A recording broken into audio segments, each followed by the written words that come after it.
नमस्कार, आप देख रहे हैं जीपीएन बिहार और मैं हूं आपके साथ डॉक्टर गौतम पांडे।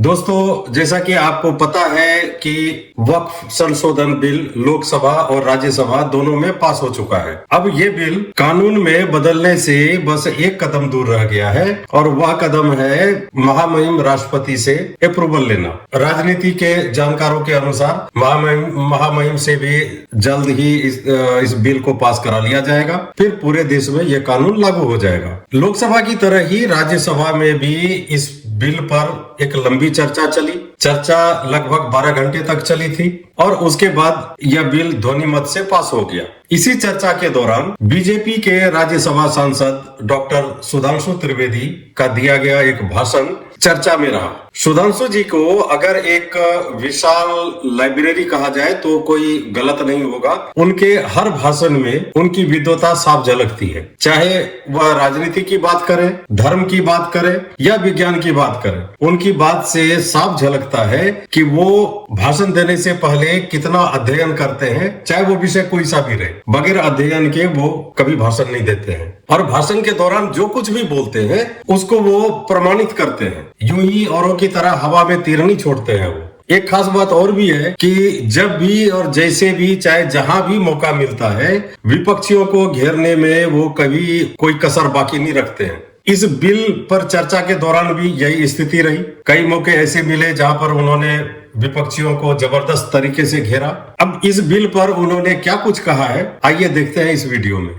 तो मैं कहना चाहता हूं, इबादतों की तरह मैं ये काम करता हूं, अपने फर्ज को झुककर सलाम करता हूं, फिर भी आप खिलाफत कर रहे हैं तो तेरी मुखालफत से निखरती है शख्सियत मेरी। मैं सियासी दुश्मनों का भी बहुत एहतराम करता हूं। तो इस एहतराम के साथ मैं अब आगे का बयान शुरू करता हूं और मैं ये बताना चाहता हूं कि एक बड़ी सिंपल सी बात है जो अभी माननीय नड्डा जी ने भी कहा। दुनिया के तमाम मुस्लिम देश बता दिए, इस्लाम की धर्म स्थली सऊदी अरब, सबसे बड़ा मुस्लिम देश इंडोनेशिया, जहां खलीफत रही वहां टर्की, और जहां आईएसआईएस का इलाका वहां इराक और सीरिया, वहां कहीं भी कुछ भी नहीं है ऐसा। फिर भी हमारे यहां क्यों है, कैसा? तो मैं कहना चाहूंगा सभापति महोदय, एक हिंदी में कहावत होती है, नया मुल्ला प्याज ज्यादा खाता है, परंतु यहां तो जो गैर मुल्ला प्याज बहुत खा रहा था और इतना खा रहा था कि आंसू निकल रहे थे गरीब मुसलमान के भी और देश के भी।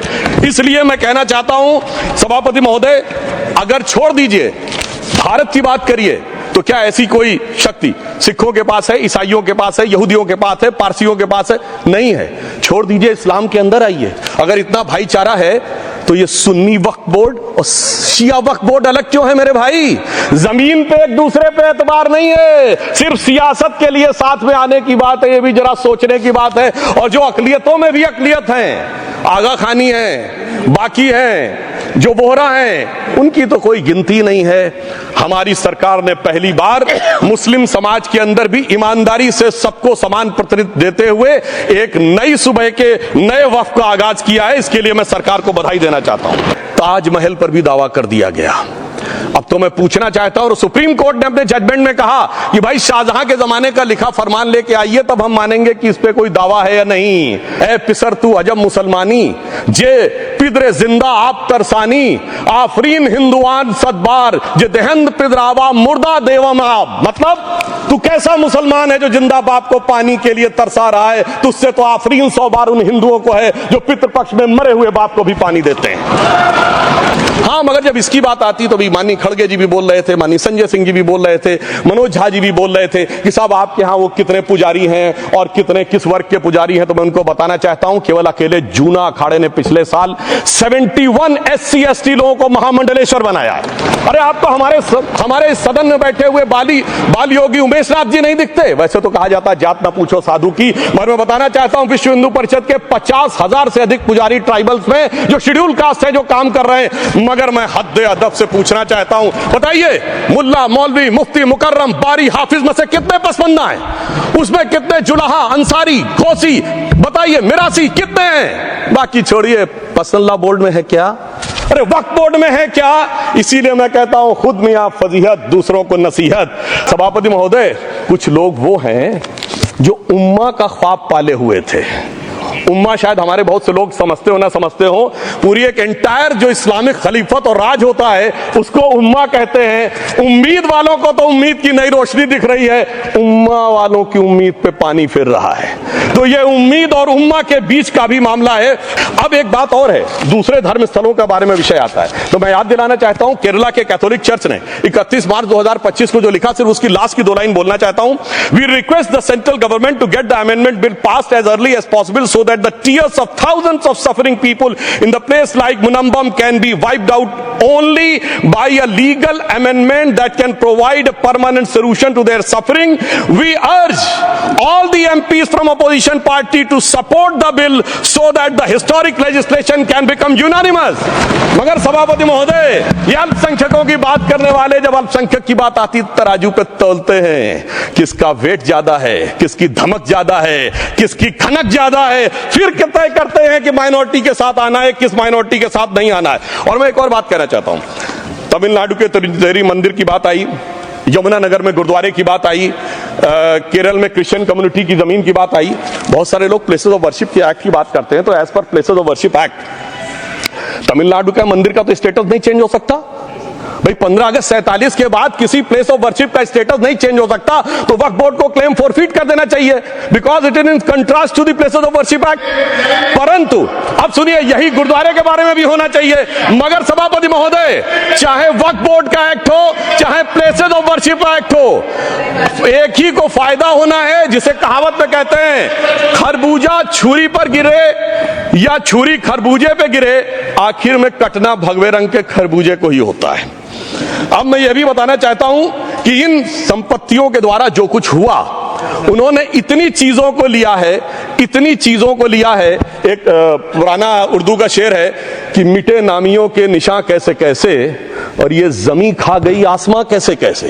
इस जमीन ने कैसे कैसे लोगों को अपने में समा लिया, इसकी तमाम तारीख गवाह है। अगर मैं इसमें बहुत डिटेल में जाऊंगा तो सदन का बहुत सारा वक्त जाएगा, परंतु मैं एक बात ये कहना चाहता हूं कि जब इतना ज्यादा आगे बढ़ गया तो फिर कोर्ट ने आगे इंटरवेंशन करना शुरू किया। मैं डिटेल में नहीं जाना चाहता हूं। अभी कार्तिकेय शर्मा जी ने बहुतों ने बोला सैयद फसल का case versus union of government, Allahabad high court के केस को कहा, मगर Bashir versus state of West Bengal case में उन्होंने बहुत क्लियर कट कहा है कि waqf is not a religious denomination in accordance with Article 26 of the Constitution, so the matter relating to the restricting the economic, financial, political and other sectoral activities that may be associated with religious practice under Article 25(2)(a) of the Constitution can be regulated by the state।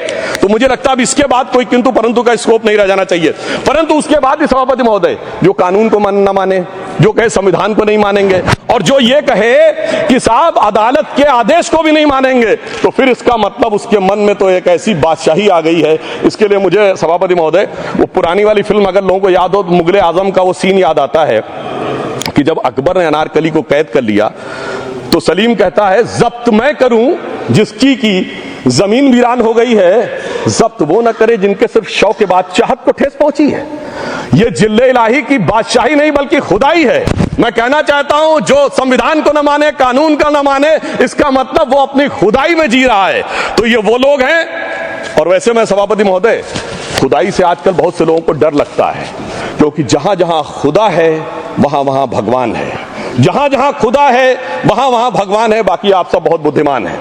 अब मैं ये भी बात कहना चाहता हूं, और वैसे आखिर में उस अनारकली को कैद से छुड़ाने के लिए सलीम का एक हिंदू साथी दुर्जन सिंह ही आया था। मैं कह सकता हूं कि वक्फ की इस मुकद्दस जमीन को अगर कैद करके रखा है तो उन चंद लोगों ने जिनके दिमाग आज भी उन चीजों में भरे हुए हैं कि कोई समझता हम तो किसी जमाने में हुक्मराने वक्त थे, कोई कहता हुजूर नवाब थे, कोई कहता बादशाह आलमगीर थे, कोई कहता है बादशाह गाजी जिंदा पीर थे। तो नदीमुल हक साहब ने जो बोला था ना, किसी के बाप का हिंदुस्तान थोड़ी है, बिल्कुल मैं कहना चाहता हूं जिन्होंने इस देश के लिए खून बहाया उनके बाप का हिंदुस्तान है, उस गरीब मुस्लिम कारीगर के बाप का हिंदुस्तान है। पर जो ये कहते हैं कि आगरे का लाल किला किसके बाप ने बनवाया, आगरे का किला किसके बाप ने बनवाया, दिल्ली का किला किसके बाप ने बनवाया, हैदराबाद का चार मीनार किसके बाप ने बनवाया, उसके बाप का यह हिंदुस्तान नहीं है। और उसके बाद भी जो आप करना चाहते हैं, अगर इस रास्ते में आप कांटे बिछाना चाहते हैं, तो उनके लिए एक लाइन कहना चाहता हूं सभापति महोदय, तेरी तमन्ना है पर हम खार न बोने देंगे, खार कांटों को कहते हैं, तेरी तमन्ना है पर हम खार न बोने देंगे, तुझे हम राह की दीवार न होने देंगे। तू सबको रौंद कर आगे जो निकलना चाहे, हम तेरी इतनी भी रफ्तार न होने देंगे। अगर आपको ये वीडियो पसंद आया तो वीडियो को लाइक करें, शेयर करें, और अगर अभी तक आपने मेरा चैनल सब्सक्राइब नहीं किया है तो चैनल को सब्सक्राइब कर बेल नोटिफिकेशन जरूर ऑन कर लें, ताकि नया वीडियो पब्लिश होते ही आपके पास नोटिफिकेशन आ जाए। धन्यवाद और मिलते हैं एक नई वीडियो में।